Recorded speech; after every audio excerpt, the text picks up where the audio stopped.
అందరికీ నమస్కారం. నేను మీ కిరాకార్పిని. నిన్న ఆర్కే రోజా వైఎస్ఆర్సీపీ కీలక సమావేశంలో కొన్ని అనుచిత వ్యాఖ్యలు చేశారు. ఆవిడ ఏం చేశారు అనే దానికి నేను సమాధానం చెప్తాను, చూడండి. తప్పు చేసి జైలుకి వెళ్తే అవమానంగా భావించాలి కానీ తప్పుడు కేసు వల్ల లోపలికి వెళితే బాధపడాల్సిన అవసరం లేదు. ప్రజల్లో మీరు ఒక హీరో అవుతారు. ప్రజల కోసం మీరు వెళ్తున్నారు కాబట్టి ఆ ప్రజల ఆశీర్వాదం మీకుంటుంది. మీకు ఎటువంటి ముప్పు జరగదు. అందుకు పార్టీ నేను సిద్ధంగా ఉన్నాను మిమ్మల్ని కాపాడుకోవడానికి అని అన్న మాకు ధైర్యం చెప్పారు. ఇక్కడ ఆర్కే రోజా ఏం చెప్తుందంటే, తప్పు చేసి జైలుకి వెళ్తే అవమానంగా ఫీల్ అవ్వాలి కానీ తప్పుడు కేసుల వల్ల జైల్లోకి వెళ్తే మనం హీరోలు అవుతాం, జనాలు మనకి జై కొడతారు అంటుంది. అదే కాకుండా లాస్ట్లో ఏమంటుందంటే, అన్న మనకు ధైర్యం చెప్పాడు అంటుంది. అసలు అన్నకి ధైర్యం చెప్పేది ఎవరు? అన్న ఇప్పుడుండే పరిస్థితుల్లో ఎప్పుడు జైలుకి వెళ్తాడో అన్నకు కూడా తెలియదు. అన్నకి ధైర్యం లేక ఏ యలహంక ప్యాలెస్లోనో, తాడేపల్లి ప్యాలెస్లోనో, హైదరాబాదులోని లోటస్ పాండ్ ప్యాలెస్లోనో, లండన్లోనో దాక్కొని తిరుగుతూ ఉన్నాడు. ఏదన్నా శవం తగిలితే తప్ప అన్న రాడు. అన్న మీ దగ్గరకు వచ్చి మీకు ధైర్యం చెప్పాడా?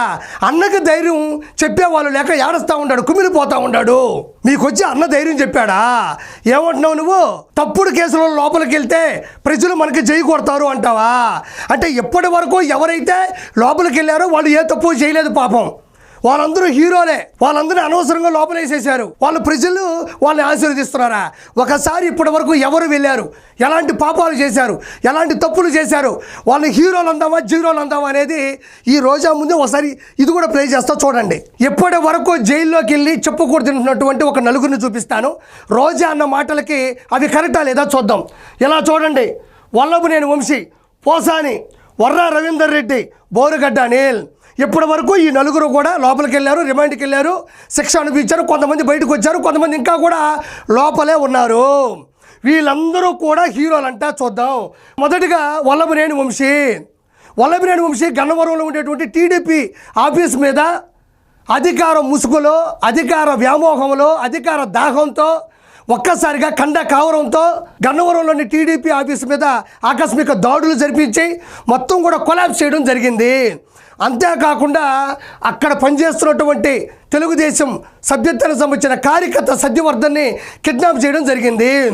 వాటన్నిటికీ సంబంధించినటువంటి కూడా కేసు డీటెయిల్స్ కూడా ప్రూవ్ అయ్యాయి. అదేవిధంగా ఎవరైతే సాక్షి ఉన్నాడో ఆ సాక్ష్యం చెప్పాడు, అన్ని కరెక్ట్ కూడా అయ్యింది. అతన్ని లోపలికి వెళ్ళడం జరిగింది.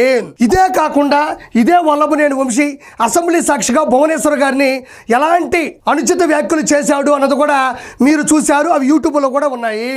అదొక్కటే కాదు, బయట కూడా ప్రెస్ మీట్లు పెట్టి దారుణమైనటువంటి బూతులు కూడా తిట్టాడు. అప్పట్లో ఇప్పట్లో ఎప్పటికీ కూడా సోషల్ మీడియాలో అవి అలానే ఉన్నాయి. కాబట్టి ఇన్ని దోషాలు చేసిన వ్యక్తి, ఆడవాళ్ళని దూషించినటువంటి వ్యక్తి, ఒక కార్యకర్తని కిడ్నాప్ చేసినటువంటి వ్యక్తి, టీడీపీ పార్టీ ఆఫీసుని ధ్వంసం చేసినటువంటి వ్యక్తి లోపలికి వెళ్ళకూడదా? ఇతనికి జై కొట్టాలా, జైల్లో పెట్టాలా? అదేవిధంగా పోసాని కృష్ణమురళి, ఇతను స్పోక్స్ పర్సన్గా పనిచేశాడు. ఇతను ఒక మంచి రైటర్, సినిమాలో యాక్టింగ్ చేశాడు. దాని గురించి నేను మాట్లాడదలుచుకోలేదు. వైఎస్ఆర్సీపీలోకి వచ్చిన తర్వాత ఏదైతే జగన్మోహన్ రెడ్డి ఇచ్చే చిల్లర పైసలకి మైహోమ్ భూజాలు 3 ఫ్లాట్లు కొన్నాడు. అంటే 3x7 21 కోట్ల రూపాయలు చేసే విలువ ఫ్లాట్లు కొన్నాడు. అదేవిధంగా 160 కోట్లు విలువ చేసేటువంటి పొలాలు, స్థలాలు, బంగళాలు, బంగారాలు ఇతని పేరు మీద ఉన్నాయి. జగన్మోహన్ రెడ్డి డబ్బులు ఇచ్చి తిట్టమంటే ఎవరిని పడితే వాళ్ళని దారుణంగా దూషించాడు. అందులో భాగంగా పవన్ కళ్యాణ్ గారి సతీమణిని, వాళ్ళ పిల్లల్ని, వాళ్ళ కుటుంబాన్ని, కూటమి ప్రభుత్వంలో ఉండేటువంటి ఏదైతే ఉన్నారో ఆ వ్యక్తులకు సంబంధించిన వాళ్ళు కూడా దారుణంగా కూడా ఏమాత్రం కూడా ఆలోచించకుండా తిట్టినటువంటి వ్యక్తి. ఇవి సోషల్ మీడియాలో ఇప్పటికే ఉన్నాయి. ఫేస్బుక్ కావచ్చు, ఎక్స్ కావచ్చు, అదేవిధంగా గ్రూపుల్లో కావచ్చు, యూట్యూబ్లో కావచ్చు, ఇన్స్టాలో కూడా ఉన్నాయి. ఇన్ని తప్పులు చేసిన వ్యక్తికి ఇతన్ని జై కొడతారా, జైల్లో పెడతారా మీరే చెప్పాలా? ఇది వర్రా రవీందర్ రెడ్డి అనే వ్యక్తి ఏదైతే జగన్మోహన్ రెడ్డి దగ్గర తొత్తుగా పనిచేస్తూ కోట్ల రూపాయలని అకౌంట్లో వేసుకొని ఆడవాళ్ళని, నారా బ్రాహ్మణి గారిని కావచ్చు, అదేవిధంగా భువనేశ్వర్ గారిని, అదేవిధంగా రాయపాటి అన్నా గారిని, వంగలపూడి అనిత గారిని, అదేవిధంగా నా సతీమణి లక్ష్మీ ప్రసన్నాని దారుణంగా మార్పింగ్ ఫోటోలు, బూతులు విచ్చలవిడిగా దారుణంగా ఆడవాళ్ళు సూసైడ్ చేసుకునే స్థాయిలో మనస్తాపానికి గురయ్యే స్థాయిలో విచ్చలవిడిగా పోస్టులు పెట్టాడు. ఇప్పటికీ అవి ఫేస్బుక్లో, ఇన్స్టాలో, ఎక్స్లో, గ్రూపుల్లో చక్కలు గుర్తూనే ఉంటాయి. మ్యాక్సిమం తీసేశారు. వాళ్ళ పార్టీలో ఇప్పటికి కూడా అవి ఒక గొప్ప పనిలాగా ఫీల్ అవుతూ ఉంటారు. ఇలాంటి వ్యక్తిని చీల్చి చెండాడి పోలీస్ స్టేషన్లో వెయ్యాలా లేదా, రిమాండ్కి పంపించాలా లేదా, సాక్ష్యాలు ఉన్నాయి కదా. ఇప్పుడు చెప్పండి, ఇతనికి జై కొట్టాలా, జైల్లో పెట్టాలా? ఈడికి హీరోనా? ఇలాంటి తప్పుడు పనులు చేసిన వ్యక్తి జనాల్లో మద్దతు పొందుతాడా? చెప్పు రోజా. అదేవిధంగా 4వ వ్యక్తి బోరుగడ్డ అనిల్. ఎంత దారుణంగా అంటే ఆ వీడియోలు మగాడు చూస్తేనే బాధపడతాడు. పవన్ కళ్యాణ్ గారిని, వాళ్ళ పిల్లల్ని, వాళ్ళ కుటుంబాన్ని, కూటమిలో ఉన్నటువంటి వర్గాన్ని, నాయకుల్ని ఎంత దారుణమైనటువంటి డైరెక్ట్ బూతులతో తిట్టాడో మీకు ప్రత్యేకంగా చెప్పలే. మా సీఎం జగన్మోహన్ రెడ్డి ఒక్క మాట చెప్తే గంటలో లేపేస్తారన్న వ్యక్తి ఇతనే. ఇంతకు మించి దారుణాలు మాట్లాడినాడు. నేను ప్రత్యేకంగా వీడి గురించి చెప్పాల్సిన అవసరం లేదు, ఇతగాడి గురించి. అలాంటి వ్యక్తిని ప్రూఫ్లతో సహా లోపల తీసుకెళ్లి రిమాండ్లో పంపించి లోపల వేయడం తప్ప ఇతన్ని శిక్షించాల్సిన అవసరం లేదంటావా? ఇతడికి జై కొట్టాలా, జైల్లో పెట్టాలా? ఈ నలుగురు కూడా దారుణాతి దారుణమైనటువంటి బూతులు మాట్లాడినారు, మార్ఫింగ్ ఫోటోలు చేశారు, ఎంత పడితే అంత హింసకు గురి చేశారు తెలుగుదేశం పార్టీ వాళ్ళని, కూటమి సభ్యుల్ని కూడా. మరి చెప్పండి, ఇప్పుడు రోజా చెప్తుంది ఏ తప్పు చేయకుండా జైల్లోకి వెళ్తే అవమానంగా ఫీల్ అవ్వాలి కానీ తప్పుడు కేసులు పెట్టి అంటే ఈ తప్పుడు కేసులు ఇవే. చెప్పు రోజా.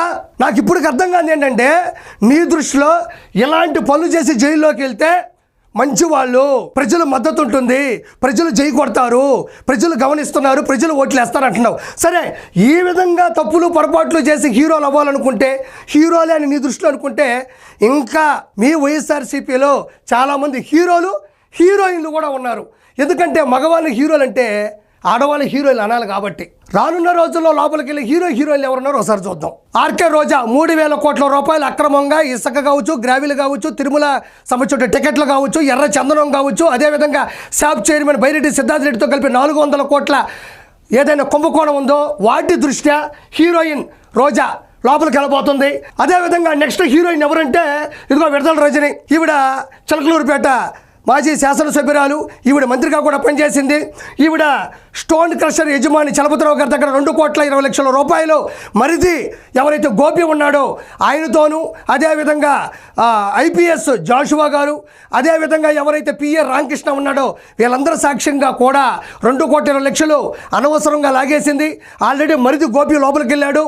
మొన్న కూడా ఆవిడ పిఏ ప్రధాన అనుచరుడు శ్రీకాంత్ రెడ్డి కూడా లోపల పోయాడు. ఇంకా ఈవిడే లోపలికి వెళ్ళాలి. ఈవిడ మెడికల్ మాఫియా కూడా చేసింది.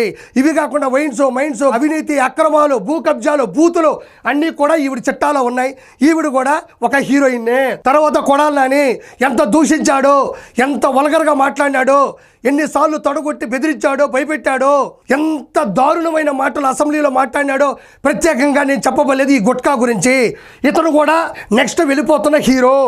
అదేవిధంగా అనిల్ కుమార్ యాదవ్ తొడగొడతాడు, పౌరుషం అంటాడు, నేను అనర్గళంగా మాట్లాడుతున్నాను అంటాడు.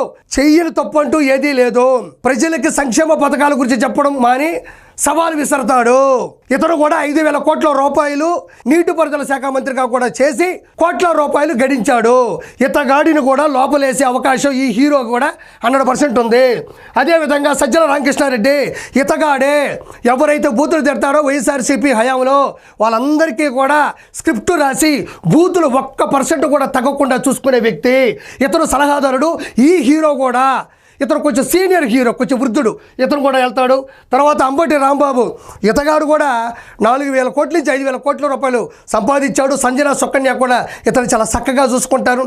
100% ఇతగాడు కూడా చాలా కుంభకోణాల్లో కూడా తేలబోతుంది. ఇతను కూడా వెళ్తాడు. అదేవిధంగా మిథున్ రెడ్డి ఇక్కడ గమనించినట్లయితే ఇతగాడు లిక్కర్ స్కామ్లో ఉన్నాడు. అదేవిధంగా ఈరోజు ఆంధ్రప్రదేశ్లో ఏ ఎమ్మెల్యే, ఏ ఎంపీ తప్పు చేసినా కూడా ప్రధాన అనుచరుడు మన మిథున్ రెడ్డి. ఇతను మన పెద్దిరెడ్డి రామచంద్రారెడ్డి కొడుకు. 100% ఇతగాడు చూడడానికి అమాయకంగా ఇలా ఉంటాడు కానీ ఖచ్చితంగా వెళ్ళిపోతాడు. ఇతను కూడా హీరో. ఇతను కూడా సజ్జల భార్గవరెడ్డి, సజ్జల రామకృష్ణారెడ్డి కొడుకు. ఈ హీరో కూడా 100% వెళ్ళిపోతాడు. ఇతగాడే ఐపాక్ టీముని నడిపాడు. ఇతగాడే జగన్మోహన్ రెడ్డి డబ్బుని వీళ్ళందరికీ అకౌంట్లో కొట్టి బూతులు తిట్టండి అని ఆజ్ఞాపించేది ఈ పిల్ల సజ్జలే. ఈ ఇతగాడి కింద ఇంకా చాలా మంది కూడా సోషల్ వర్కర్లు ఉన్నారు. వీళ్ళందరినీ పక్కన పెడితే he's an one and only, ఎప్పుడు వెళ్తాడో తెలియదు కానీ ఎప్పటికీ బయటకు రాడు అనుకునే ఒక హీరో ఉన్నాడు. ఆ హీరో గురించి చెప్తా చూడండి. జగన్మోహన్ రెడ్డి. ఈ జగన్మోహన్ రెడ్డి అక్రమాస్తుల కేసులో 16 నెలలు చెప్పుకూడు తిన్నాడు. ఆ కేసులో పోతాడో లేదో తెలియదు. అదేవిధంగా బాబాయ్ గొడ్డల వేటు, ఆ కేసులో పోతాడో లేదో తెలియదు.